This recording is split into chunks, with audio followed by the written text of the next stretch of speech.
On today's episode, I'll be talking about the 1996 movie Matilda for its 30th anniversary because I am fucking old. If you're looking for a man with no plans or programs, and he always leaves a chance to hold hands for romance. Are you looking for the Luke with an old man of cold hands? It's a creature of the night who heads for his spotlight. I'm here to welcome you to Brandon at Random Reviews. No method when I choose. It's Brandon at Random Reviews. Yeah.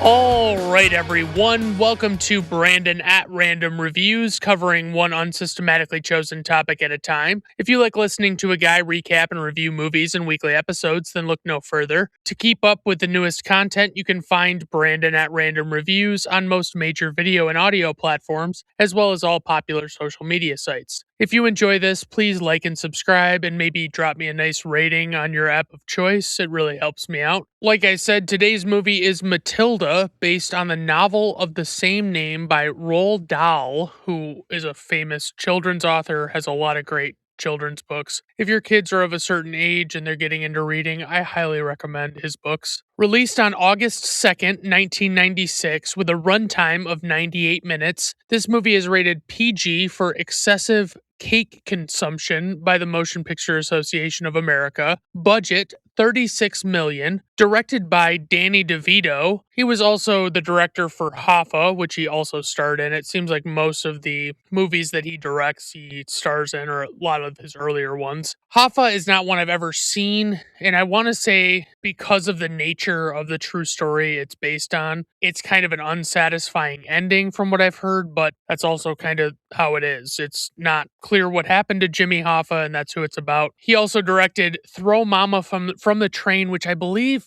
another one I haven't seen that I really should see because it's got Billy Crystal and Danny DeVito in it. And I think it's like a comedic take on Strangers on a Train. And so it's, if you know that movie, it's an Alfred Hitchcock movie, and I love Alfred Hitchcock. So all the more testament to me needing to see this. But it's basically like two guys meet each other. They're strangers on a train, of course, and they both have these people in their lives that they like want to get rid of. So they both like make an agreement with each other that the stranger will kill the person who's causing them trouble, and then it really can't be traced back to them. It won't seem like there's any motive. So honestly, if that was a comedic movie, I think it could be really good, but I have to check it out. He also directed Death to Smoochie, and I can't even remember, is Robin Williams and maybe like Ed Norton in that movie? Never seen it, don't really intend to, and it might be great, who the fuck knows. For the writers, we have Nicholas Kazan, who also wrote the movie Fallen, which is with Denzel Washington, and I want to say, like, is that John Goodman? Or maybe it's James Gandolfini? I can't remember. Anyway, it's a really creepy movie. It's basically like about the devil, I want to say. It's kind of a supernatural thriller type movie.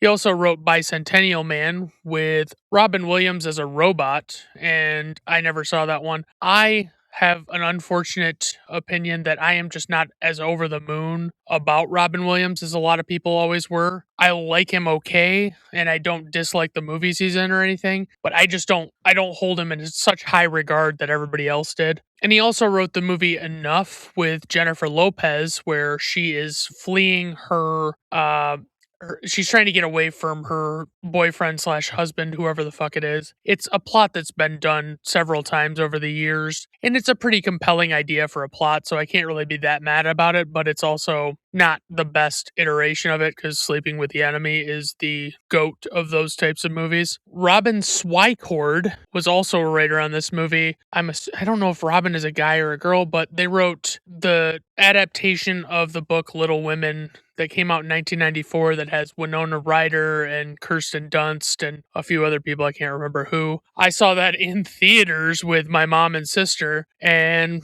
I don't really remember much of it. I remember it being like a good story, probably. Also wrote this Robin Swycord person wrote or was a writer on The Curious Case of Benjamin Button with Brad Pitt. That's a David Fincher movie. Is that I think it's Kate Blanchett that's in that movie with him. The one where he ages in reverse. It was a pretty good movie, but I also think it's probably one of the lesser outings from David Fincher, who I am just a huge fan of. And also, they wrote Memoirs of a Geisha, which was a really pretty popular movie when it came out, I think. And I think it got nominated for a bunch of awards, but I never saw it. Didn't really interest me that much. Now, for the cast, we have Mara Wilson, who plays Matilda Wormwood. She was in Mrs. Doubtfire with Robin Williams. That was a childhood favorite of a lot of people. I like it. It didn't really age well for me because once you start to look at it through, I don't know if it's more modern eyes or just adult eyes, it it really casts such a shadow over it. Like the Robin Williams character in that movie is not a good guy and he deserved to get divorced, and Sally Field clearly deserved a lot better than him. But the whole movie kind of paints him up as like this tragic hero that like is just not being treated well or something. She was also in the remake of Miracle on 34th Street, which I've never seen all the way through, mostly because I got like 5 minutes into it and I already hated everything that they were doing with it. I'm sure Richard Attenborough was a good Santa Claus, but the original I hold in such high regard. It's such a well made, excellently told story in that movie. And I just didn't think it was necessary to remake it. Stop remaking movies that are good as they are. And she was also in a movie called A Simple Wish, and I honestly have no idea what that's about. Like, I've always seen the cover for it, and I remember her because you have to understand, Matilda was a huge movie for me as a child. I really liked it. It was very cool to me. And basically, like, I always noticed that Mara Wilson would be in something, but of course, she stepped away from acting after A Simple Wish, I think. And she basically, like, went on to just have a normal life, I think, afterward, other than being known as this child actress. Embeth Davidtz, I think, Davidtz, is, she plays Miss Honey. Miss Jennifer Honey, I should say. She was also in that movie Fallen with Denzel Washington. Didn't remember her being in it, but I have only seen that movie once and I wasn't a huge fan. She was in Army of Darkness, which is the third Sam Raimi Evil Dead movie. It's got Bruce Campbell. It's the one with the chainsaw, and I think it's like at some point it's in medieval times. I don't love the Evil Dead movies. I am not like over the moon about them. I just think they're okay, and I think they're, I mean, amazing work with a small budget, of course, for the first couple, but like I just couldn't get into them like everybody else did. I didn't really like, I don't know. I don't know what it was about them. And she was also in Bicentennial Man, which I already talked about. So, anywho, Danny DeVito plays Harry Wormwood, Matilda's father. He was in One Flew Over the Cuckoo's Nest with Jack Nicholson. That's the one where they're in a psych ward. Jack Nicholson is kind of, he's not like he doesn't have mental health issues really. And I think he's like basically getting out of having to go to jail by convincing them to put him in this psych ward. And it's a very, I mean, it's a great movie. It's heavily depressing, I'll say, but probably worth the watch if you're ready for something pretty fucking heavy. And honestly has one of the best villains of all time in all of cinema in Nurse, is it Nurse Ratched? I think that's what her name is. He was also in Batman Returns. Of course, you all know how much I love Batman and how iconic that character is for me. I have Batman everything in my house, and Danny DeVito played the Penguin in Batman Returns. Batman Returns was notoriously not well liked by parents of children who wanted to see Batman movies because when they went to see it, it was very adult and gory. And McDonald's also like pulled all of the toys that they had for Batman Returns from their Happy Meals because parents were so mad. Danny DeVito, I will just say, is very good. I think he's a great actor. I think I've mentioned this before, but I don't think he gets the credit he deserves because he doesn't fit the normal leading man archetype. So it's like he doesn't look like a George Clooney, but he is a very talented actor. He was also in the movie Twins, which is a great comedy with Arnold Schwarzenegger, and I didn't see it until a few years ago. And I had always kind of like seen the cover and I was like, okay, that kind of looks silly. Like, I don't know if I need to see that. But when I watched it, I thought it was great. And he was also a character that was added after I think the first season to It's Always Sunny in Philadelphia. He plays Frank Reynolds in that, and he plays a scumbag in it like he does in a lot of movies, including this one. And so I really enjoy his addition. Like he fit the cast really well, and it's if you don't know what It's Always Sunny in Philadelphia is all about, a lot of people bill it as Seinfeld on crack. Like it's basically what Seinfeld would be if they tried to be more edgy and offensive and talk about real world issues in a very humorous way. Rhea Perlman plays Zinnia Wormwood, Matilda's mother. She was famously on Cheers as Carla. I think it's Carla. Yeah, she's a bartender, I think, or something.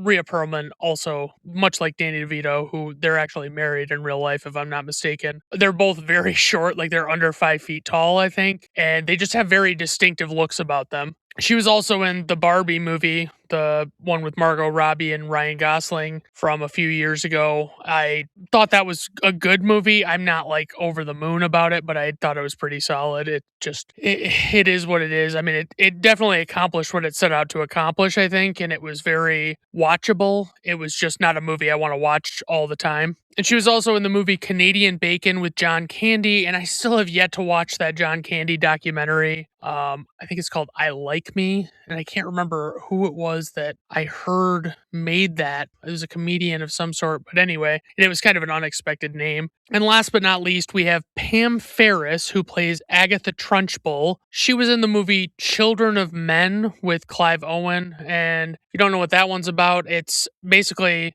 something has happened on Earth where the men are all I don't know if you just the word infertile, I guess is what I would use. Like they can't have children, or maybe it's all the women that can't have children, and then they're like they find one young woman who actually can have children, and the whole movie is about like Clive Owen trying to protect her and make sure that she lives long enough to like be able to reproduce, I think. Anyway, it's been a long time since I've seen that, but I do need to watch that again. She was also in Harry Potter and the Prisoner of Azkaban, which is probably, despite me not being a huge Harry Potter fan, it's probably my favorite of them. I really love the aesthetic of that movie because it's so much cooler to look at than the rest of those movies. Like it feels like it looks like I would want Harry Potter to look like. The first two Harry Potter movies for me, like I just thought that they were like a little too normal looking. Like I wanted it to be a little eccentric and a little surreal looking. And she was also in Death to Smoochie, the Danny DeVito directed movie. For casting notes, British actress Miriam Margolis, who played Professor Sprout in Harry Potter, auditioned for the role of Agatha Trunchbull, but lost out to Pam Ferris. Before Embeth Davidtz was cast, Winona Ryder was the top choice for Miss Honey. She had to turn it down due to her commitment to the movie The Crucible. Helen Hunt reportedly turned down the role to star in Twister, which is a good call because I love Helen Hunt in Twister. I think she's probably one of the better parts of that movie. I think she's just got like a really, even though she's not like the biggest character of as far as personality, I think that she's cool in that movie. I don't know why. Anyway, Mara Wilson had been a fan of the book since she overheard her mother reading it to other children at the age of 4. After the success of Miracle on 34th Street, Matilda was among many scripts that she was offered, and she chose it immediately. For the plot synopsis, a curious and intelligent young girl discovers that her family's unpleasant behavior toward her has given her telekinetic powers that she uses to punish the adults in her life for their bad behavior. For the tagline, a little magic goes a long way. Not bad. I like it. Alright guys, let's just dive right into the plot of this motherfucking movie. So I'm going to start off by sharing that this movie is one of my childhood favorites, and I've watched it numerous times since I was young. The opening shot is of baby Matilda Wormwood, and Danny DeVito is doing voiceover narration explaining that not everyone is born the same. He says some people are destined to do different things with their life, but everyone is unique. And he mentions that most parents think of their children as the most beautiful creatures in the world. As he's saying this, a nurse picks up baby Matilda from what is revealed to be a hospital nursery, and the nurse shows the baby to Danny DeVito's character, Harry Wormwood, and he immediately reacts in disgust at the sight of her, and he walks away. And next thing we know, he and his wife Zinnia, played by Rhea Perlman, are walking out of the hospital carrying Matilda in a car seat. They're both complaining about how expensive the entire hospital experience was with having this child, not even talking about the baby or acknowledging it. And I must point out that Harry could not be carrying the baby in a less careful way. He's essentially carrying her like a sack of potatoes that he genuinely hopes will accidentally get destroyed or be lost. When they reach their station wagon, Harry aggressively throws the car seat in the hatchback cargo area without securing it, and her older brother, Michael, shakes this weird rattle in her face. Like, it looks like an old-timey rattle, so it's like they didn't even like spend the money to get a newer, more modern rattle. Then, as Harry takes off, Matilda shifts around with each aggressive movement of the vehicle. He's like turning around a bunch and going over speed bumps at a much higher speed than he should be. Because I must be clear about this. No family has probably ever been less excited about the birth of a child to such an obvious and cartoonish degree. Obviously, there are some who probably have gone through the process of having a child that were not enthused about the experience, but even those people would not have such a comedically active disregard for their baby's safety, especially. The narrator explains that although the Wormwoods live in a nice house and in a nice neighborhood, they are not particularly nice people at all. Then they pull in their driveway and get out, and they manage to forget little Matilda in the back as they walk inside. It's explained that because the Wormwoods were always so tied up with what they were doing, they never really noticed what an extraordinary child Matilda was as she was growing up. We see Matilda after a passage of time, but still as a baby, sitting on the counter, and she's writing her own name in the mess that she's made on the counter of her baby food. Like, she basically made her baby food into finger paint and like just smeared a whole big pile of it on the counter, and then she's writing in that. And her mom doesn't even notice that she's doing this as she goes to pick her up and just wipes it away without even acknowledging it. At about the age of 2, Matilda has already learned to take care of herself on her own because her parents are so apathetic about her existence. She gets herself ready every single day with such an adult level of sophistication, but it's clear her family doesn't really give a shit about her and hasn't even tried to teach her anything, and she's had to learn it all on her own. Despite her very young age, she is still left home by herself when her brother goes to school and her parents are gone for the day. Now, I know that this probably varies from one family or child to another, but I would say I was at least 10 by the time my family was letting me stay home alone while everyone was gone and there was no one there to watch me. Harry is a shady used car salesman. I say that as if there is any other kind of used car salesman, but I mean on an exceedingly illegal level, and it seems like her mom Zinnia just goes and plays bingo in hopes of winning money at it every day while her daughter is at home for at least what I assume is like 7 hours at a time. The mom leaves whatever mediocre food she can for Matilda to have for lunch, but Matilda already has learned how to cook for herself and never eats what she's left by her mother. The song Send Me On My Way by Rusted Root kicks in, and the narrator explains that although Matilda was always left alone, that was the way she kind of preferred it to be because, as far as she had seen, her family was not a better option to be around than being alone. And so, in this first example, Matilda makes herself pancakes and does so with a level of coordination and sophistication that I have never done anything with, let alone preparing a meal. Did you know that pancakes are believed to have existed in some form since the Stone Age, but became more common during Greek and Roman times? I tried to like put more numbers to that, but every time I Googled it, I got like so many different conflicting numbers on how many years they'd been around. Like, some things said that they had been around 30,000 years or something, but it was all way too crazy to try and report. So it's a pretty cool sequence where she's making arguably the most perfect pancakes I've ever seen in my life, and she sits down and eats them while reading magazines. The narrator explains that by the time Matilda was 4, she had read every magazine in the house, and one night she asked her father for a book. And I want to be clear really quick. I forgot to mention this in my notes, but this is not yet Mara Wilson portraying Matilda. She's still too young to be portrayed by Mara Wilson. So right now it's this other actress, this young actress that looks significantly younger because she's playing younger. The narrator explains that by the time Matilda was 4, she had read every magazine in the house, and one night she asked her father for a book, but naturally he turned her down and couldn't imagine what she would want one for, considering that she has a perfectly good TV to watch in their house. And of course, he proclaims that she can't possibly learn anything from a book that she couldn't learn from TV more quickly.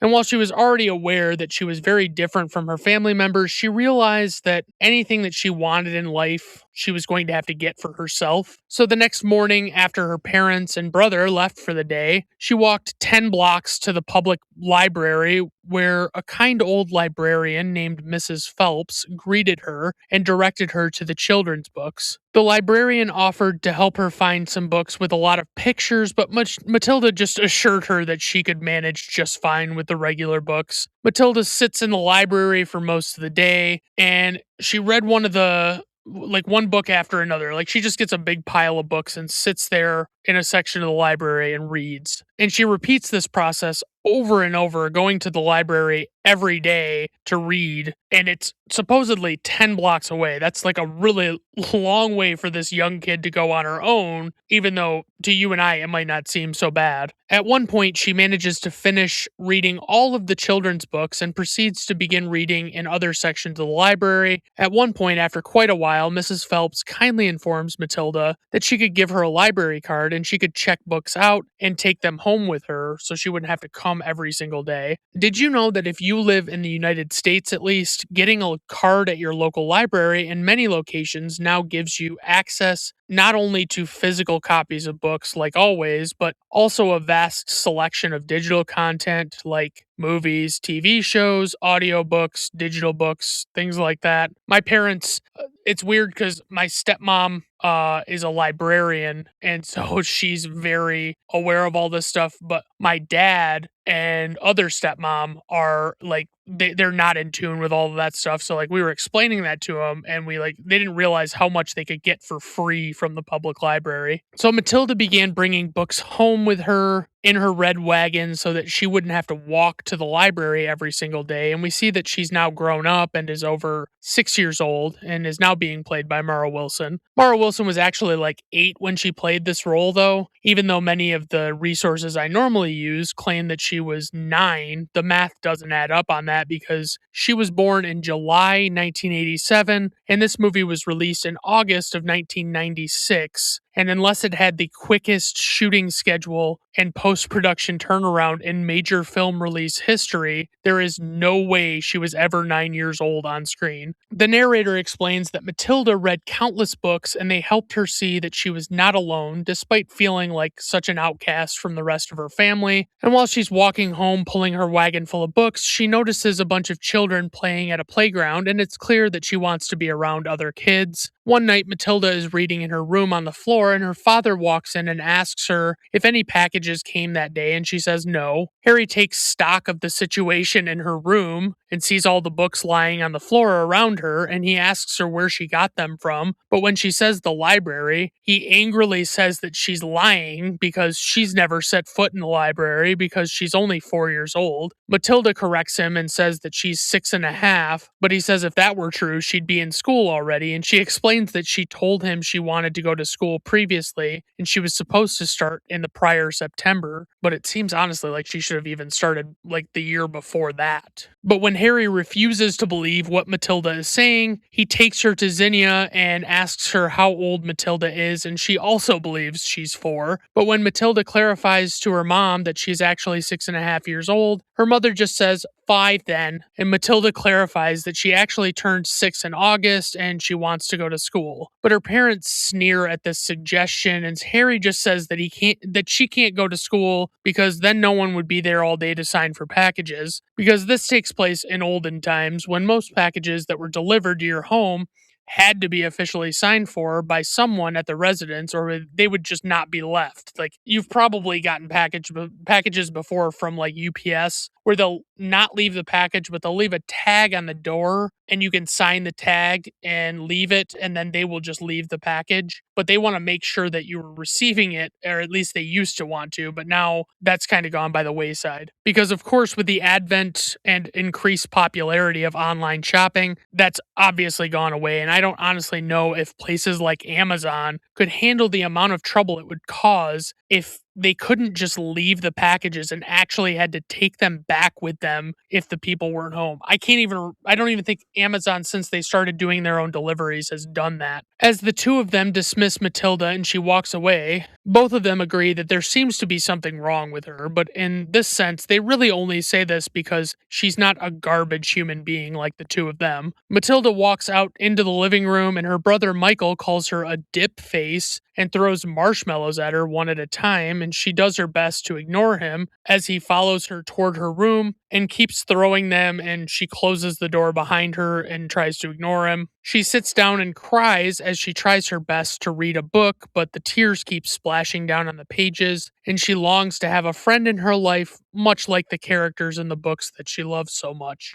One day, Harry comes home and raves to the family about what a great day he had selling cars. He has Michael sit down at the table where Matilda's reading and explains to him that he'll eventually have to make a living when he grows up and he wants him to learn about the family business. So Harry lists all the cars he sold that day, but he does so by explaining to them what the vehicles cost to purchase and how much he was actually able to get for them when he actually sold them. Michael desperately attempts to write all of the numbers down on a sheet of paper as Harry is rifling through them, but he has trouble keeping up. When Harry finishes listing prices, he asks Michael what his total profit was for the day, and Matilda is able to tell him the amount based on adding the numbers up in her head. The three of them look over at her in complete disbelief that she was able to calculate the amount, and Harry even accuses her of having cheated by looking at Michael's paper. Matilda calmly asks him if he's really suggesting that she was able to see the paper from the other side of the table, which is a fair question because she totally wouldn't have been able to see it without being obvious about it. But instead of acknowledging the reality of that situation and being reasonable, Harry asks her if she's being smart with him because he says if she's being smart with him, she's going to be punished. And Matilda is confused by what he's saying because in her mind, it doesn't make any sense to punish somebody for being intelligent. But he clarifies that he means that she's being a smart aleck. And in this moment, there is a critical thing he says to her about how things work in the world. He says that when a person is bad, that person should be taught a lesson. But the narrator points out that this statement by Harry took root in Matilda's mind because he meant to say that when a child is bad, they should be punished, but Matilda took it at face value and ingrained the idea in herself that she could perhaps punish her parents or other adults for their bad behavior as well. Early the next morning, when Matilda wakes up, she sneaks into her parents' bedroom and begins tampering with the different hair products on the vanity in her parents' bathroom and replaces Harry's normal hair product with hydrogen peroxide. Like she dumps out the bottle of hair product and fills it with hydrogen peroxide. Hydrogen peroxide is a versatile antiseptic, bleaching agent, and disinfectant commonly used in 3% concentrations for treating minor cuts, burns, and mouth infections. It works by releasing oxygen, creating an oxidative burst that kills bacteria and microorganisms. While effective for cleaning, it can cause skin irritation and is toxic if ingested, but a rarer use that I'm only really aware of because of the movie and book The Outsiders is that it can be used to bleach hair to a lighter color. Matilda narrowly manages to escape unnoticed from their bedroom after their alarm clock goes off, and they begin waking up and getting ready. As As Harry begins getting ready, he calls Michael into the bathroom where he's dousing his hair unwittingly with this hydrogen peroxide from the hair product bottle, and he decides that it's a good day to take Michael to work with him so that he can learn things. While Harry finishes getting ready, the rest of the family is having breakfast in the kitchen, and when he comes out to the kitchen and they see his hair, Zinnia and Michael are shocked that he has somehow gone blonde within a few minutes, and Matilda just simply smirks and stifles her laughter as best she can. Of course, I had to look this up because hydrogen peroxide actually takes like 15 minutes to an hour to do this to your hair, but I don't think it's very likely that there would have been that much time between when we saw him putting that stuff on his head and when he was actually walking out to the kitchen, but hey, it's a movie. When the family points this out to him, he goes and looks in the mirror and screams and does a very cartoonish collapse to the floor that no one would ever actually do seriously in real life. Harry decides to bring Matilda with him to work as well, and as the three of them are getting ready to get in the car, it's revealed that the packages Harry gets delivered to the house are actually stolen car parts for work, and we see two men in their vehicle down the street from the FBI who are investigating Harry and taking pictures as he looks around suspiciously, clearly trying to conceal the parts from view, but he doesn't actually spot these guys. The two FBI agents are named Bob and Bill and are played by Paul Rubens and Tracy Walter, respectively. They're investigating Harry's shady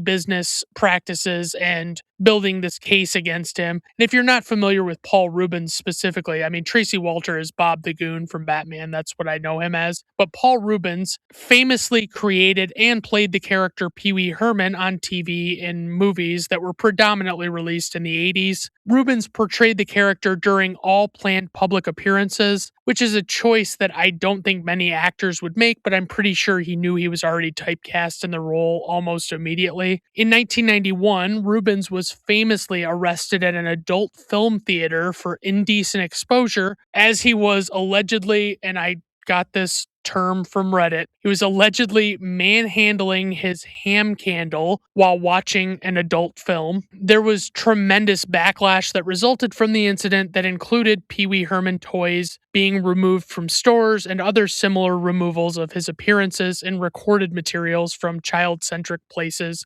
and shows, movies, whatever. Although he initially denied the allegation, he pleaded no contest to the charges in November of that year, and an agreement was made that it would not go on his record, but he would be required to make anti-drug commercials and complete 75 hours of community service. And I can tell you, everyone I knew about that, and it became synonymous with his name. Like, everybody talked about it. I was not even 4 at the time that would have happened. It didn't actually kill his career as much as you might think, but he eventually ran into issues again in the early 2000s. But if you honestly want to know more about that, you can read about it online. At Harry's car dealership, it shows the kids. He's like guiding them around the back room area, but he directs his actual explanations specifically to Michael because, as always, he's just kind of ignoring Matilda. And we see how unethical his business practices truly are. Obviously, it's a given he's using stolen parts, but that's just the tip of the iceberg. He rolls back odometers, and the repairs he does are extremely shoddy and unsafe. He demonstrates one repair by applying super glue to a metal bumper and pressing it onto the car in order to save the time and money that it would take to weld it. When Michael asks, Harry confirms that the bumper will definitely fall off eventually, and Matilda suggests that it could be dangerous, and Harry simply says, "Not to me." After he shows the two of them a couple more things, and Michael seems very impressed, Matilda stops him and calls him a crook and tells him that what he's doing is illegal, but Harry confronts her and says that she doesn't have a job and doesn't have a right to say anything because he provides for her with what he does. And she asks him why he can't just sell good cars, and he says, "I'm smart, you're dumb. I'm big, you're little. I'm right, you're wrong, and there's nothing you can do about it." He dismissively walks back to where Michael is using a power drill to roll back an odometer, and Matilda looks over at the can of superglue that he used to put the bumper on, which is next to his hat, and she's clearly hatching a scheme to combine those two things. Out of nowhere, Zinnia pulls up and cheerfully exclaims that she hit the double bingo and got a large payout and wants to take the family to dinner. Matilda innocently hands Harry his hat before the family gets in the car to head to the restaurant, and he puts it on and thinks nothing of it. As they drive away, we see a shot of the brush from from the super glue sitting on top of the can and dripping from recent use. Like it's one of those metal cans that like rubber cement would come in, or like it's bigger than that even. And it's got like the attached brush in the cap. When they enter the restaurant, Zinnia tells Harry to take off his hat because it's a nice place and he shouldn't wear it inside there, but he says that he can't actually get it off his head. But she assumes he simply is just embarrassed by his recently bleached hair color until she attempts to remove it and it's clearly stuck to his head. Matilda watches in amusement as the two of them struggle to attempt to remove his hat, and when she gives a forceful enough tug, the brim rips completely off it, leaving only the hat itself on his head. Like it looks like he's wearing one of those fez hats like Will Ferrell wears in the first couple Austin Powers movies. Removing the brim, basically the whole forceful act of it, sends Harry stumbling over and he lands on a dessert table and flings several of the pastries up in the air. Back at home, Zinnia is forced to use a pair of scissors to cut the hat off Harry's head, but several pieces of it are still stuck to his forehead and hair. She's convinced that he somehow accidentally glued his hat on his head, but he's quite insistent that the hat shrunk and the fibers of the fabric of the hat fused to his hair, although he doesn't explain how or why that would have happened. In his angry mood, Harry declares that everyone in the family is to do whatever he says whenever he says to do it, and he says now he wants all of them to eat dinner and watch TV together. As the rest of them begin to do what he says, Matilda continues reading in the chair beside them with her light on, and he aggressively confronts her and asks her if she's in the family, but she hilariously hesitates to answer him, and he asks her what the trash is that she's reading, and she says that it's not trash. She says it's lovely. It's called Moby Dick by Herman Melville. And Harry just says, Moby what? And grabs the book from her hands and begins ripping pages out of it, declaring that it's trash, and she cries out that it belongs to the library and it's not hers. He tells her he's tired of all of her reading and that she's a wormwood and it's time she started acting like one, and he holds her head by the sides and forces her to watch the idiotic game show they have on. This clearly upsets Matilda, and her face turns angry as she focuses her concentration on the TV set. And after a few moments, the TV seemingly has a huge malfunction that results in a small explosion that destroys the set. I want to be clear, it's not like a giant explosion. It's like, basically like it craps out, but it's very spectacularly over the top and electrical. Matilda immediately declares that she didn't do it, and Harry turns on a light and says he knows she didn't do it. She was sitting across the room from the TV and couldn't possibly have done it. Harry walks over to investigate the television and assumes that it's the results of it being a cheap stolen set, so he thinks that that's why it would have done that. But Matilda believes that she somehow caused this to happen with her mind, although she can't make logical sense of why that would be. And the narrator mentions how it's said that humans only use a small portion of our minds, which is actually untrue and a common misconception. We use all of our brains, we just don't necessarily use every part of our brain all the time. He explains that Matilda might not have discovered the capabilities of her mind if it weren't for the events that occurred the next day, and it cuts to the next day, showing Harry meeting a woman named Agatha Trunchbull, who is the principal at this local elementary school called Cruncham Hall. We don't actually see her face in this scene as it's framed through heavily frosted glass, and we can only see her in Harry's shadows silhouetted, and she's significantly taller than him by well over a foot, even though Danny DeVito is like under 5 feet tall. She makes it clear that she wants a good car, and she asks him if he has any children of his own, and he says that he has a boy named Michael and a mistake named Matilda. But Trunchbull makes it clear that she thinks all children are mistakes, and the two of them make a deal on a vehicle. And obviously we know what kind of vehicles Harry sells. When Harry comes home, he comes into Matilda's room and announces to her that she'll be going to school, and she's elated to hear the news and hugs him, but he doesn't really give a shit. Of course, Matilda is so amped to get ready the next morning, and when they drop her off at school, the building legitimately looks like the fucking Addams Family house, and it's pretty clear that it's not what Matilda was expecting, but there are kids there, and they're all playing despite there being a lack of a lack of any real playground equipment that you could see. And just as she's starting to feel like any school would be better than no school, the crowd of children playing are interrupted by the door at the front of the school opening, and the principal, Miss Trunchbull, comes out. To be clear, I will only refer to her as the Trunchbull or Trunchbull for the remainder of the film, even though her first name is Agatha, and they're still not showing her face to the audience just yet as she walks down the steps in front of the school with this leather riding crop in her hands. She's probably at least 6 feet tall and very, what's a nice way to say this, athletically built, and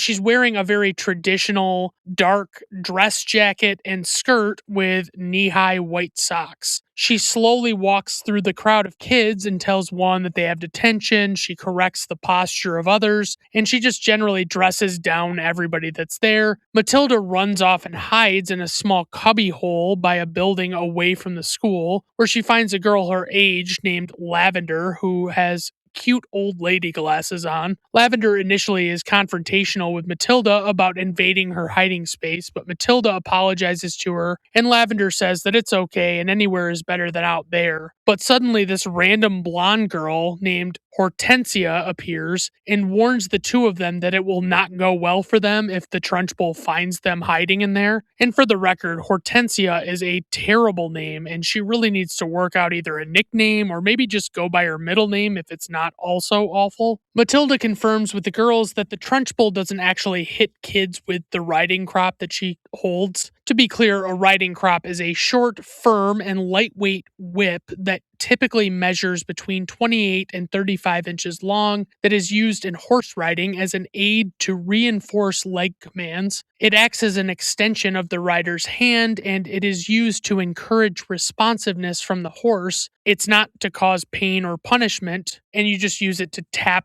behind the leg. Lavender and Hortensia confirm that she does not typically hit children with the riding crop, and it's mostly for scare, but what she actually does is far worse. Hortensia explains that the day before, the Trunchbull was doing a regular evaluation of a second grade class, and one boy tried to sneak 2 M&Ms into his mouth, and she caught him and picked him up like a javelin and threw him out of the open window in the classroom. Matilda asks if he was okay, and Hortensia says no, but she says that he lived, if that's what Matilda means. Lavender tells Matilda that the Trunchbull used to be in the Olympics, and she competed in shot put, javelin, and hammer throw. And of course, I'm going to explain what each of those are because that's the kind of thing I do here. Shot put is a track and field event where athletes put or push a heavy metal ball, which is 16 pounds for men and 8.8 pounds or so for women, and they push it as far as possible from a 7-foot circle. They use a glide or spin technique, and the shot must rest near the neck and not be thrown like a ball. It's called a put or a push to differentiate it from a throw because the throw has a wind-up backward motion before propelling the object forward, and the put does not.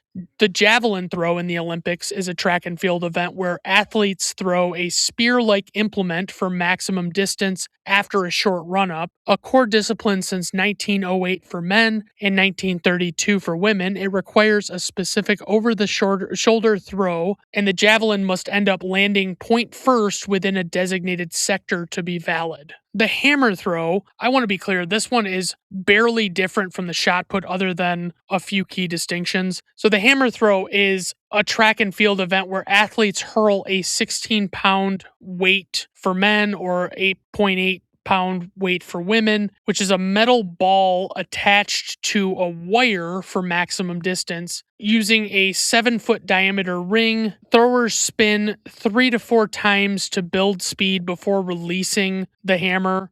The sport has been a men's Olympic staple since 1900, with women's events added in 2000. So really, it seems like everything is pretty much the same in the hammer throw as the shot put, but the ball is attached to a cable, and you actually swing it around to throw it as opposed to a shot put where you're just holding a ball and you're pushing it without throwing it truly. Anyway, Hortensia clarifies that being thrown out of the window is better than being put in something called the chokey in the Trunchbull's office. She explains that it's a narrow hole in the wall behind a door that children are put inside of with a drippy pipe and jagged edges. She says that there's broken glass on the walls and nails sticking out from the door, and she locks kids inside there and sometimes is known to leave them there all day. They make it clear that there's no use complaining to parents about it because even some of the more trusting and reasonable parents won't believe something as ridiculous as that. Suddenly, the Trunchbull declares that she sees fresh meat and it looks like she's heading directly for Matilda, but she moves her out of the way and instead heads for a young girl named Amanda Thripp. It's important to note that Amanda is one of the smaller kids and has bright blonde hair with braided pigtails and is wearing pink overalls and glasses. The Trunchbull stands in front of her and towers over her and greets her by name and asks her what those are, referring to her pigtails. When Amanda answers her, the Trunchbull asks her if she is a pig or if she allows pigs in her school, and Amanda says that her mommy thinks they're sweet. And honestly, this is just the most adorable little girl, and she could not seem more innocent than she is as this behemoth of a mean lady interrogates her and instructs her to chop the pigtails off by the next day. When Amanda doesn't immediately go along with what the Trunchbull says, it angers the Trunchbull, and you can just tell something fucked up is about to happen. And sure enough, she grabs Amanda by her pigtails and picks her up by them and begins swinging her around several times before throwing her off toward this fence that has a lot of like sharp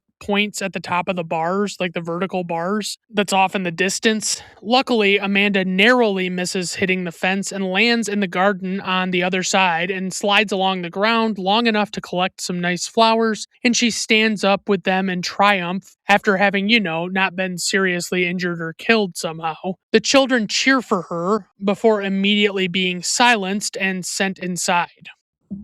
Matilda is clearly concerned that if this is what her principal is like, that her teacher might also be awful, which cues the narrator to introduce her teacher, Miss Honey, who he describes as one of those remarkable people who appreciates each and every individual child and is just an all-around wonderful person. But you'll find in most cases, characters like this often have a bit of a tragic backstory, but maybe this is the exception to the rule. Amanda gives the flowers from the garden to Miss Honey as she removes her pigtails by taking the braids out of her hair for her. Miss Honey introduces Matilda to the class as she's a new student, of course, and she even urges the other children to be extra kind to her, as many children have a lot of anxiety on their first day. Of course, all the kids love Miss Honey and happily do anything that she asks of them, but the narrator reveals that despite her being a great teacher and a friend to everyone, her life was not as simple and beautiful as it seems, and you gotta just be like, fuck, I knew it.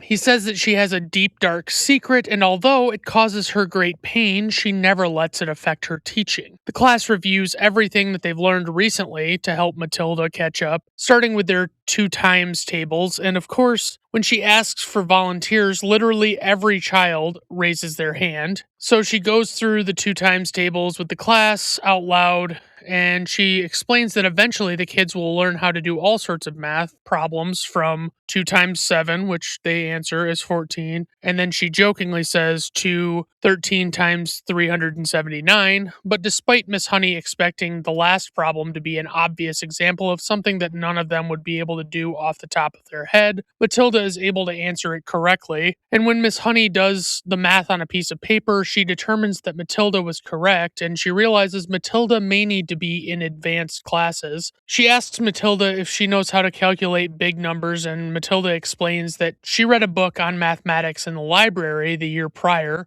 and the two of them bond over their love of reading, especially the work of Charles Dickens, which Matilda mispronounces as Doll's Chickens initially. Miss Honey has the kids start going through their workbooks as she eagerly rushes off to tell Miss Trunchbull about Matilda. It seems as though despite Trunchbull's usual unpleasant demeanor, she seems to have at least least some sort of rapport with Miss Honey and is not particularly mean to her like she is to the kids, but you don't know if that's just because she's another adult or what. Miss Honey is obviously shocked to hear that Matilda's father mostly only had unpleasant things to say about her because she thinks she is very intelligent and needs to be in a more advanced class, but Miss Trunchbull doesn't share in her enthusiasm. But Miss Trunchbull's whole demeanor shifts as she assumes that Miss Honey is actually just trying to unload Matilda on another teacher because she's so much trouble, which is textbook projecting because Jennifer Honey is too fucking pure to do that, but Agatha Trenchbull is not.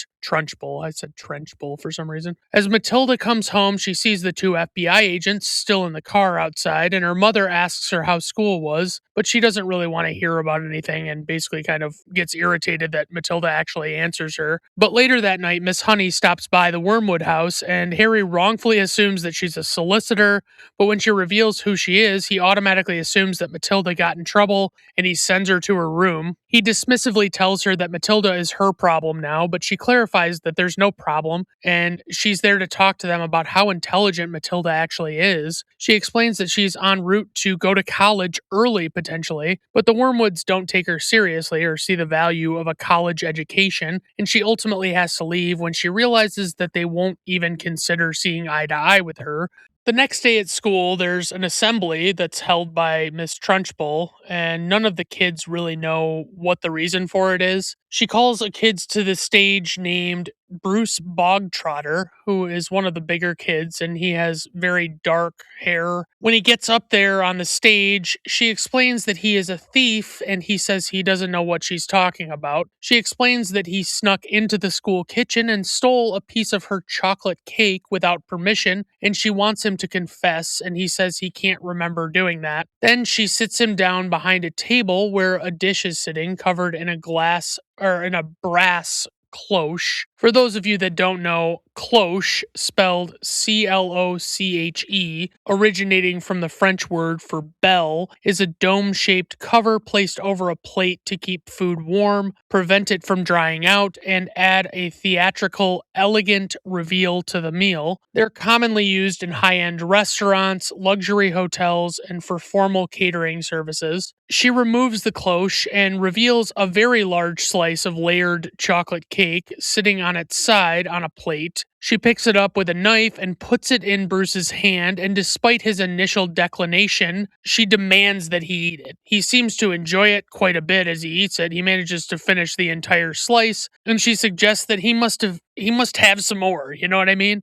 And he tries to turn her down, but she tells him that he'll hurt the cook's feelings, and the cook comes out with the rest of the giant chocolate cake on this glass plate. It's just a huge glass plate, and the Trunchbull explains that the cook labored over the making of the cake and put her sweat and blood into it, so Bruce must eat it. And as the Trunchbull says this bit about putting her sweat and blood into it, this deliberately disgusting old cook sees fit to lick her hands for some reason, and the kids groan in disgust. The Trunchbull declares that the assembly will not be over until Bruce eats the entire thing, so he proceeds to eat it, and despite initially having a fork, he eats most of it with his bare fucking hands, and it's clearly making him miserable as he stuffs his face with the confection, and he gets discouraged at one point, but suddenly, Matilda jumps up from her seat in the audience and yells, "You can do it, Brucey," and the other kids begin to chime in and cheer him on openly, and the Trunchbull gets pretty pissed about it. In his newfound support, Bruce stands up and finishes the cake and even licks the plate clean, and the crowd of kids continues to cheer, but in her anger, the Trunchbull takes the giant plate and breaks it over his head, and Bruce lets out a loud belch. The Trunchbull declares that every child in the auditorium will have to stay after school for 5 hours and copy from the dictionary. Fun story, when I was in 3rd grade, everyone hated our teacher, and she had a tendency to fly off the handle and yell a lot, and one of her favorite things to do was randomly have kids who pissed her off copy a page from the dictionary. One time, I don't even remember what I actually did, and I am pretty sure it was quite minor. I landed in her crosshairs for whatever it was in one of those moments and defeatedly walked over when she told me to do the whole copying of the page from the dictionary. And I grabbed a sheet of loose leaf paper and a dictionary from the shelf and began copying down the random page that she chose. I couldn't have gotten more than 2 words in before I had a realization that every time a kid had turned in a page that they copied from the dictionary to her, she seemed like she had gotten confused or like she had forgotten about telling them to even do it. So without saying a word as I started this, I looked up from my desk and glanced around for a moment before crumbling the sheet of paper up that I was writing on, and I just walked over and threw it in the trash and continued doing whatever else was being done by the class. I didn't tell anybody in the class, but that was the first time I had actually realized adults weren't as smart as they made themselves out to be, and she never remembered that I hadn't done it or that she even told me to. The bus comes home and drops Matilda off very late, and Harry demands to know where she was, and when she tries to explain, he tells her that she's obviously lying, and he complains that without her there, all of his packages were piling up out front and no one was bringing them in. Zinnia complains to him that she never gets any packages, but he explains that they're packages for work and he doesn't get them delivered to the dealership because he's afraid that the cops are watching the dealership. But Matilda points out that the cops are watching the house and they're parked outside right now, and Harry is shocked and he goes to look outside at them. But Zinnia dismissively says that they're just speedboat salesmen, and although Harry is skeptical that they're actually speedboat salesmen, he's quicker to dismiss Matilda's assertion that they actually might be law enforcement, and he sends her to bed. The next day, when Matilda is playing at the creek with her friends, they find a newt and bring it back to school with them in a jar. A newt is one of any of the small semi-aquatic salamanders from the genus Triturus. Some are brightly colored and secrete irritating substances. They are amphibians known for their unique 3-stage life cycle, first of which being aquatic larva, second being terrestrial juvenile or eft, and third is aquatic adult, with the eft stage, the second stage, often involving a bright land-dwelling phase with lungs before returning to the water to breed. They have rougher skin than other salamanders, can secrete toxins as a defense mechanism, and are carnivores, eating invertebrates in both water and on land. As the kids are sitting on the steps of the school talking about the newt, the Trunchbull pulls up in the car that she bought from Harry, and it appears to be breaking down, and she takes it out on Matilda, who she sees with them on the front steps, and she takes her back to her office and throws her in the chokey. Miss Honey's class is due for an evaluation, and so they're quickly attempting to get the room ready for her arrival, and they basically have to dull everything up because Miss Honey keeps things so pretty and lively. Lavender comes in with the newt jar and tries to warn Miss Honey about what happened to Matilda, but Miss Honey knows that she doesn't have time to listen to her because she has to have the classroom ready. As all of the kids are scrambling around, Lavender is trying to figure out what to do with the newt, and she opts to dump it in this.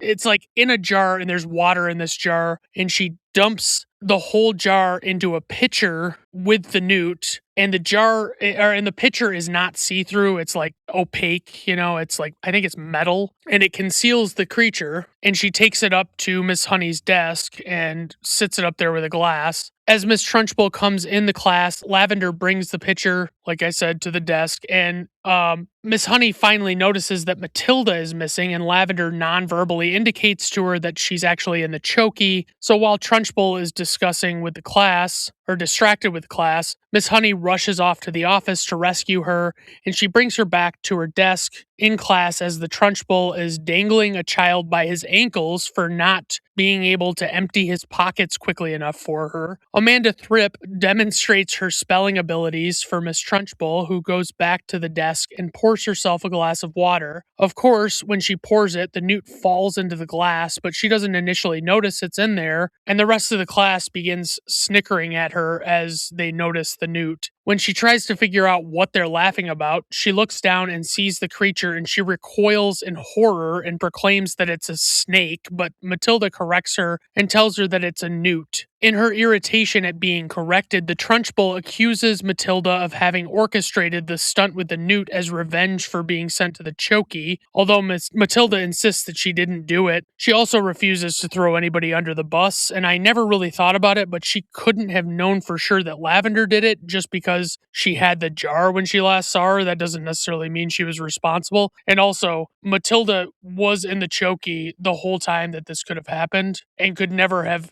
gone and done something to get back at the Trunchbull before she was thrown in the chokey. Like, it just doesn't make any but that's just kind of how nuts the Trunchbull is. And good on Matilda for following the code and not ratting anybody out, but the Trunchbull does not believe her denial, and she says that she'll get her back for that and punish her whether she did it or not, because as she says, much like Harry said earlier, I'm big and you're small, and I'm right and you're wrong, and there's nothing you can do about it. As the Trunchbull continues to go off on her and walks behind the desk, Matilda begins concentrating on the glass that still has the newt in it. After a while, the glass suddenly flips over, seemingly on its own, and throws the water and the newt on the front of Miss Trunchbull, who of course is horrified by it. As she dances around with the newt stuck on her front, like basically like on her coat or whatever you want, jacket thing, she finally throws the newt off her, but after class, when the Trunchbull has left, Matilda comes to Miss Honey and confesses that she did indeed cause the glass to fall, but Miss Honey just assumes that she's feeling guilty because the Trunchbull was blaming her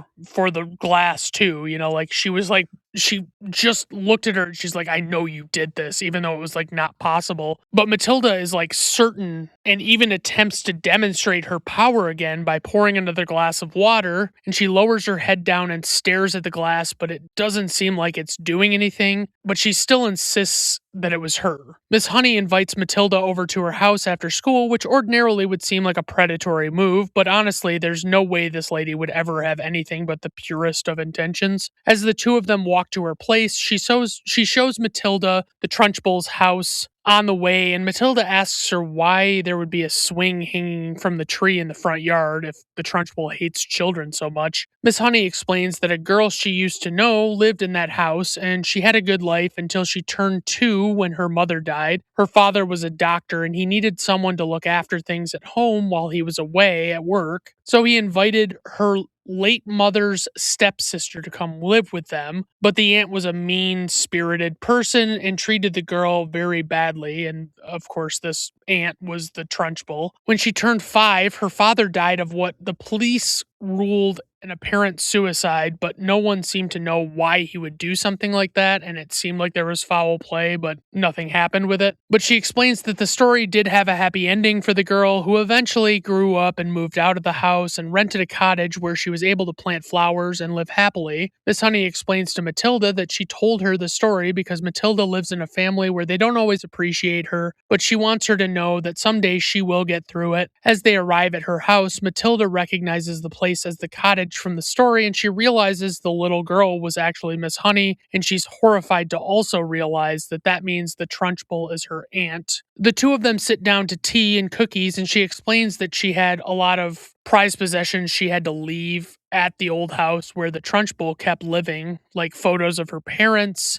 and a China doll named Lissy Doll that was given to her by her mother from her childhood. Miss Honey explains that she never moved away because she couldn't abandon the kids at the school like that. When the two of them leave and they go by the Trunchbull's house again, they see her loading her javelin, shot put, and hammer throw thing items into her trunk. They hide behind a shrubbery and watch her, and Matilda is perplexed as a black cat approaches the giant woman, and she's like quite horrified by it, but Miss Honey explains that she's very superstitious. Black cats are considered bad luck, primarily due to medieval European folklore that linked them to witchcraft, Satanism, and the devil, often viewing them as witches' familiars or demons in disguise. This superstition was reinforced by the fear of the plague, where they were unjustly blamed for the spread of the disease. The plague was often spread by rats, which are commonly preyed upon by cats. The Trunchbull legitimately kicks this cat up into the air, but it lands safely on its feet and she rushes to get into her car and she drives away. Matilda suggests that the two of them should break into the house while she's gone to get Miss Honey's treasures from inside. Despite Miss Honey saying no, Matilda rushes inside anyway, and Miss Honey goes after her, and we see that the Trunchbull is already struggling with her car again, not very far down the road. The two of them explore the house, and she shows Matilda her father's old chocolate box and explains that after he died, the Trunchbull wouldn't let her have any of them and would count them to prevent her from sneaking one. Matilda can't even convince her to take one in this moment, and she asks her where Lissy doll is, and Miss Honey says she'd be upstairs. When Matilda rushes off to find the doll, Miss Honey places the lid back on the chocolate box, but she does it like crooked, like it's clearly not on there the way it's supposed to be because she's in a rush and she has to chase Matilda up the stairs, and they find a framed portrait of her father Magnus laying on its side upstairs, and she explains that she used to call him King Magnus and he called her Bumblebee. They find Lissy doll laying on the bed, but they're startled to hear the Trunchbull has returned and is on the phone yelling at Harry about the car he sold her. Suddenly the Trunchbull looks over while she's on the phone and notices the lid on the chocolate box is off kilter, and she knows that someone must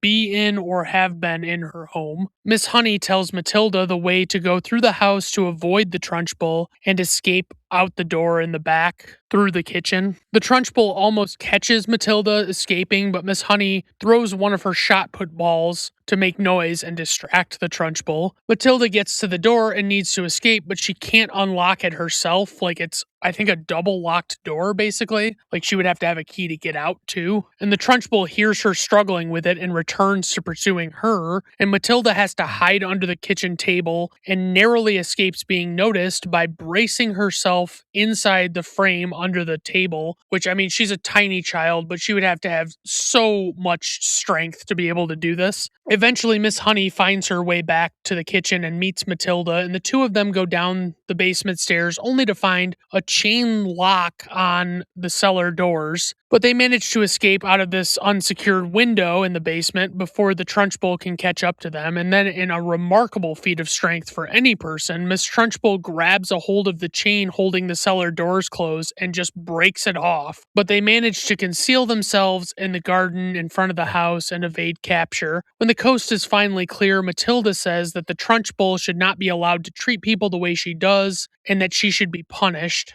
And she says that eventually they can go back and get Lissy doll from the house, but Miss Honey makes her promise she will never go back in that house ever again. The next day, when Matilda arrives home, Zinnia is sitting with the FBI agents, Bill and Bob, still laboring under the impression that they're actually speedboat salesmen. And they're, of course, all being really chummy with each other and joking. Harry comes through the front door and wants to know who the hell they are, and the two of them scramble to leave, and Matilda insists that they're cops and then goes to her room. As Harry is shouting loudly, Matilda notices the door is moving seemingly on its own, and she notices a direct correlation between her family's yelling and her ability to control things with her mind. She tells her dad to yell at her more, and she suddenly begins being able, as he keeps yelling, to make the door move more and more, like it's wiggling back and forth. And Harry is heading closer to her room, like he's on his way to her room. Then suddenly, as he keeps yelling, she's able to make the door slam shut and she can lock it with her mind just before he reaches her room. Matilda begins practicing with various household items, starting with individual Cheerios, followed by larger items. And I honestly always felt like she got her powers way earlier in the movie than this, but apparently not. And she activates her powers by imagining all the people who have yelled at her while she makes a variety of different things move on command all over the house, like just random things. And we cue the song Little Bitty Pretty One by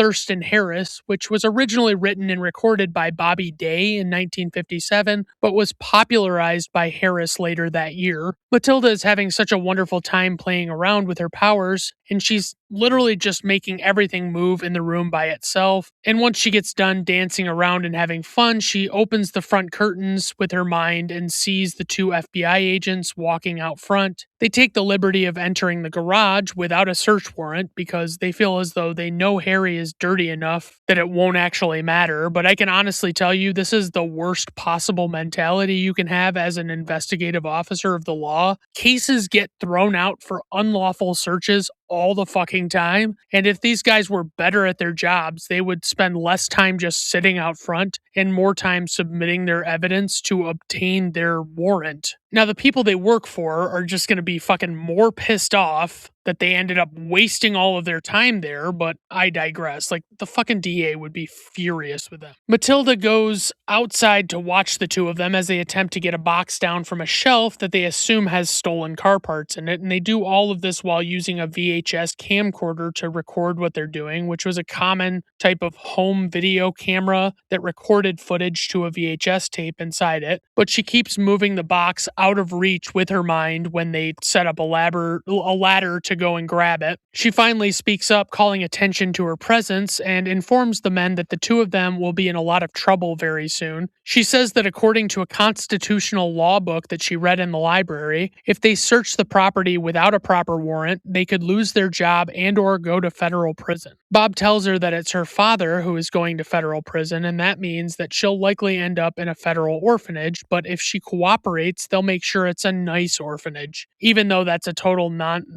just a totally nonsensical thing, because I doubt that they could tie her mother in with any of her father's crimes directly, and she'd likely just end up in her mother's custody, but whatever. She looks over at their car and uses her mind to disengage the parking brake, and their car goes rolling down the street. And she informs them that there's another crime in progress, which is that their car is about to run a stop sign. When they start to go after it, she uses her mind to open the camcorder and remove the tape from inside it. And she goes inside and throws the tape away in the trash, which is probably not the best route to go with disposing of it. The narrator explains that she did that to buy some time for her father to come to his senses and confess or to stop doing what he's doing, but she has more important things to do, like going to the Trunchbull's house to retrieve Miss Honey's Lissy doll. As she's leaving the house, her brother asks her where she's going, and she just says out, and he uses a spoon to fling a baby carrot at her, but just as it almost reaches her face, she stops it with her mind and turns it around and shoots it back toward her brother directly at his mouth, and he ultimately chokes on it and she walks out. And honestly, I'm kind of surprised how great the effects are with her powers, because they look like effects and they do look like not as modern or realistic, but they are much better done than you would think they would be for a 96 movie where they couldn't do anywhere near as much with a computer and all that stuff. When she reaches the Trunchbull's house, she remains outside this time and carefully watches her sitting inside sharpening her javelin. She climbs up a trellis nearby and manages to get up on the roof where it's very windy and she can see Lissy doll on the bed where they saw it before. She lifts the doll with her mind and opens the window and struggles against the wind to telekinetically draw it towards her until it lands in her arms finally. But as she climbs back down the trellis, she doesn't notice that her red ribbon in her hair snags and she actually loses it and it just hangs up there. She looks back inside at the Trunchbull, I keep saying Trenchbull for some reason, and decides that she's going to use some psychological terror on her by way of her powers. And all of what I'm about to describe Matilda doing is being done by way of her telekinetic abilities. First, she levitates 2 chocolates from the chocolate box and opens the window to allow them to come into her hands. This draws the Trunchbull's attention to the window, and Matilda hides below it temporarily. When she stands up and changes the time on the clock to 9 p.m. and the bell begins dinging, she then moves the Trunchbull's chair back, so the Trunchbull goes to sit down again and falls onto the floor, and Matilda moves the clock again to 10 p.m. And of course, the Trunchbull is very startled at this point, and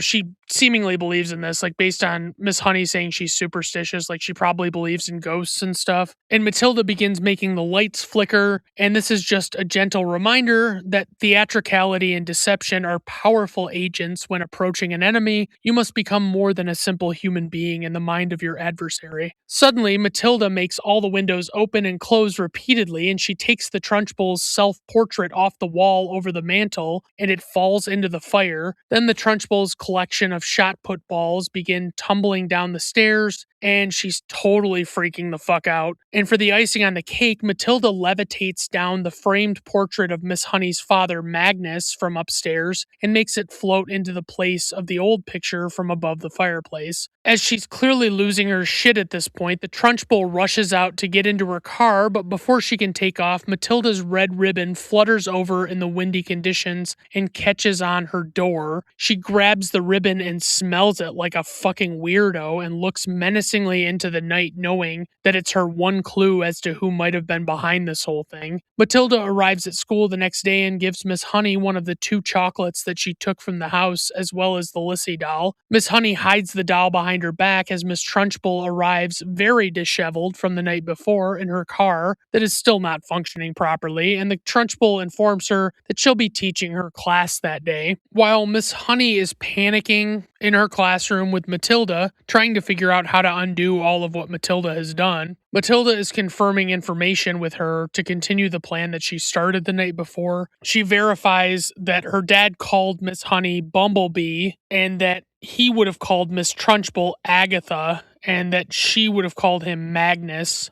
Miss Honey kindly reminds Matilda that she told her that she wouldn't go back in that house again, and Matilda assures her that she didn't and that she used her powers while she was sitting on the roof. Of course, Miss Honey is very dismissive about her powers while she's still panicking, trying to figure out what to do to not get caught by the Trunchbull. So Matilda uses her mind to levitate the picture on the desk next to Miss Honey, and initially Miss Honey just moves it back down with her hand as she's still honed in on her own panic and doesn't consciously notice what's happening. But Matilda just smiles and makes it levitate again, and suddenly Miss Honey snaps out of her trance and looks over at Matilda in bewilderment when Matilda says, "No more Miss Nice Girl," as she hides away the rest of the colorful things in the class rapidly with her mind. Suddenly, Miss Trunchbull is ushering the kids in the room, and she's trying to get everybody in order. She tells Matilda to join the ranks of the other children, and she tells them all she wants to teach them a lesson. She says sometimes in life, horrible and unexplainable things happen, and these things are a test of character, and she says that she indeed has character. And I just want to remind listeners that Winston Wolfe once said that just because you are a character doesn't mean necessarily that you have character. And she tells them to form a line across the room and assumes that they all wonder what she might be carrying on about. She explains that she knows that a child came to her house and she doesn't know how and she doesn't know why, but she is sure they did come. She explains to them that in case they didn't know, it's illegal to enter someone's house without their permission, and she shows them the red ribbon and wants to know who it belongs to, but of course all the kids remain silent, and she assures them that whoever it belongs to will be punished.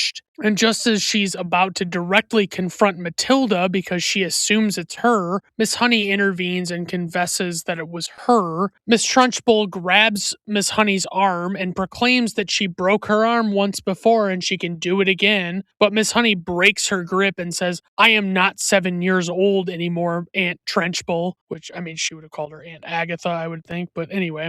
Of course, all the kids gasp at this realization that this is an aunt and a niece, especially given the sharp contrast in their characters, but also they're not related by blood, so it's pretty clear that that distinction is there for that reason, and it makes a lot of sense. But suddenly, Miss Trunchbull goes for Matilda anyway and begins threatening her, but Matilda's powers take over and a piece of chalk levitates by the blackboard. It lifts up and begins writing a message, and the kids read it aloud as it goes, and the message says, "Agatha, this is Magnus. Give my little Bumblebee her house and her money, then get out of town. If you don't, I will get you. I will get you like you got me. That is a promise." And all the kids are reading it aloud as it's writing. Of course, the Trunchbull is horrified at this point, and the racers sitting below the chalkboard begin flying off and start pelting her all over her body, and the kids laugh hysterically about it. The Trunchbull finally collapses to the ground, and Matilda makes the blinds in the classroom open up, and the kids walk over toward the Trunchbull on the ground, but of course, the collection of erasers just hitting her did not cause any fatal injuries, and she snaps back to life and manages to grab one boy and again throw him out the window like a javelin.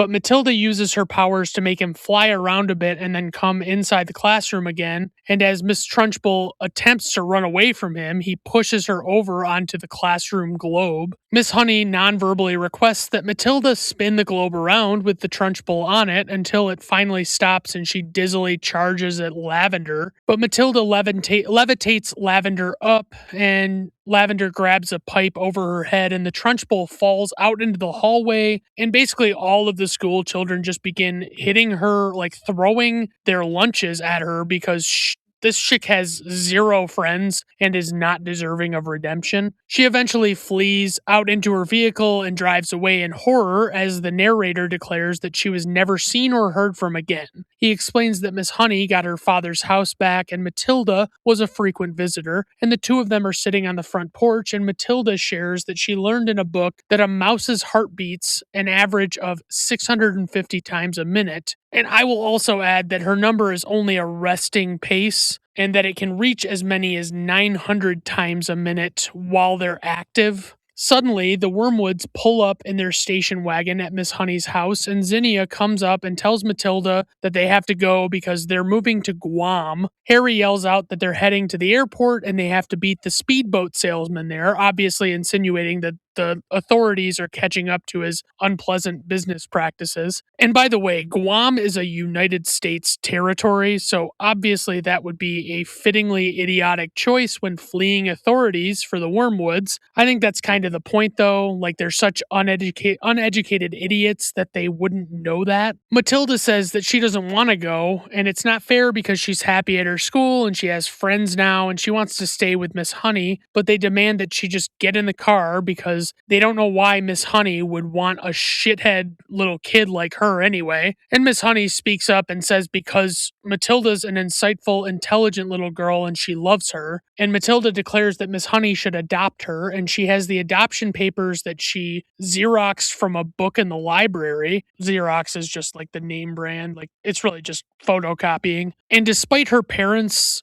initial reluctance, mild reluctance at the idea of giving her up, they concede and sign her away to Miss Honey. They confirm with Miss Honey that she won't be calling them for child support payments, and she assures them that she has everything that Matilda will need. And they don't even hug their only daughter before they just get in the car and wave and drive away. And the narrator explains that as bad as things were before, this one thing that the Wormwoods did to benefit Matilda, that was how good they actually became after it. Miss Honey was made the principal of the school, and they had to expand because none of the kids ever wanted to leave there. And he says that Matilda found it a great surprise that life could be fun, and she decided to have as much of it as possible from then on. And we get the most heartwarming sequence ever of her and Miss Honey enjoying their time with each other while Send Me On My Way by Rusted Root plays again. And the narrator says that the best part of the story was that both of them each got what they always wanted, which is a loving family, and Matilda almost never had to use her powers again. And the movie closes out with Matilda reading the novel Moby Dick by Herman Melville aloud at bedtime. And honestly, I might have seen this movie at least 100 times during my childhood, but this is the first time I kind of choked up at the ending. Fuck. And we roll credits.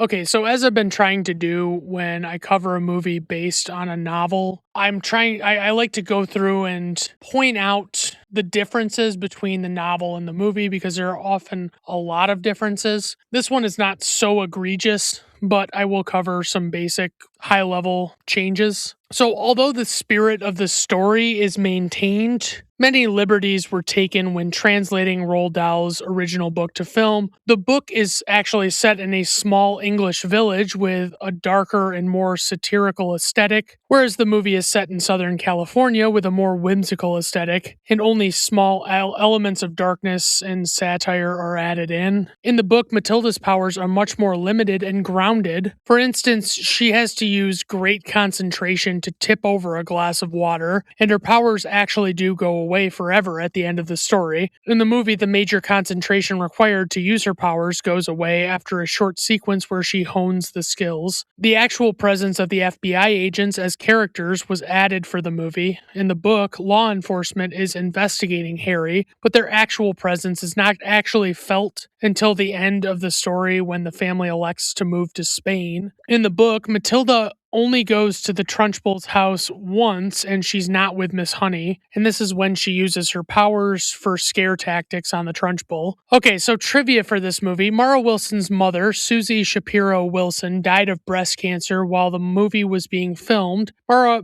honored her mother by bravely finishing the movie, which was dedicated to her mother's memory. In stark contrast to their characters, Danny DeVito and Rhea Perlman became very close to Mara Wilson during production. According to Wilson, DeVito and Perlman would often let her stay at their home and keep her entertained while her father was working and her mother was in the hospital receiving cancer treatments. The picture of Miss Honey's father, Magnus, is a portrait of Roald Dahl, the author of the book Matilda, on which the film is based. Mara Wilson was so self-conscious about dancing for the Little Bitty Pretty One sequence that Danny DeVito had the entire cast and crew dance with her on set to make her more comfortable. Pam Ferris often stayed in character when the director called cut to scare the children on set so that their fear of Miss Trunchbull would be genuine when the camera was rolling. In a DVD segment, Danny DeVito explains how the effect of chalk writing appearing on its own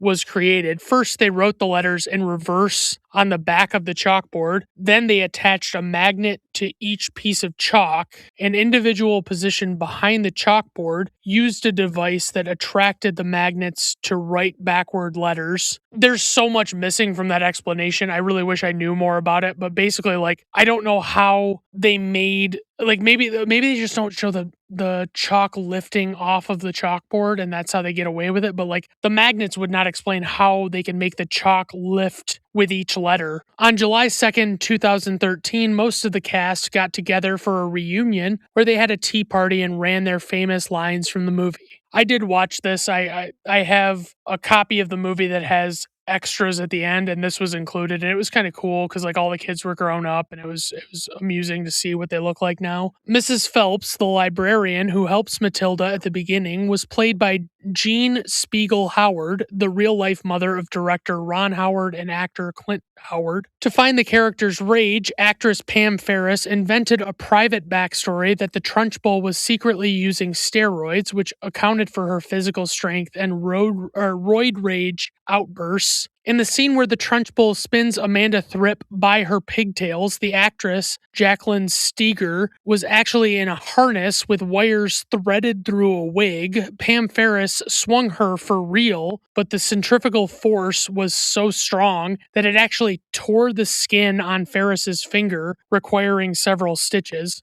At the end of the film and in the book, Matilda tells Miss Honey about the speed of a mouse's beating heart. This is a subtle reference to another book by Roald Dahl, The Witches, in which the protagonist and his grandmother had the same discussion. It's also a direct quote from the original text. The scene where Bruce Bogtrotter is forced to eat chocolate cake took so long to film that the call sheet had an infinity symbol written on the start and end times. When Matilda expresses her admiration for Charles Dickens to Miss Honey, she mistakenly pronounces his name as Dahl's Chickens. This is a reference to another novel by Roald Dahl, the BFG, which stands for The Big Friendly Giant, where the title character frequently mispronounces Charles Dickens' name. I do want to add the little tidbit at the beginning. I didn't include this, but before Mara Wilson's mother passed away from her cancer, he actually gave her an advance copy of the final cut of the film so that she could see her daughter's performance in it, because this was the first movie that she had played that big of a part. The other ones I mentioned, or at least,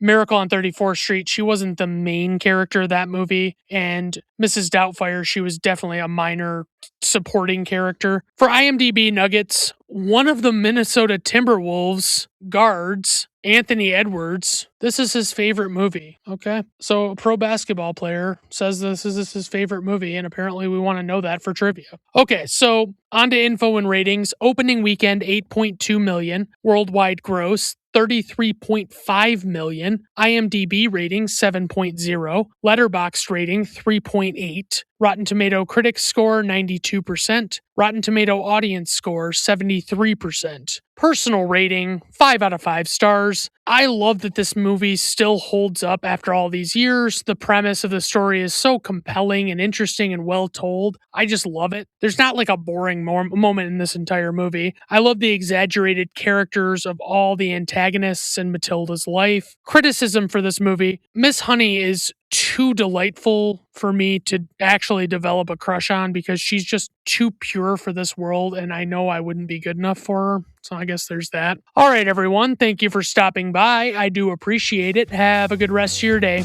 Bye now.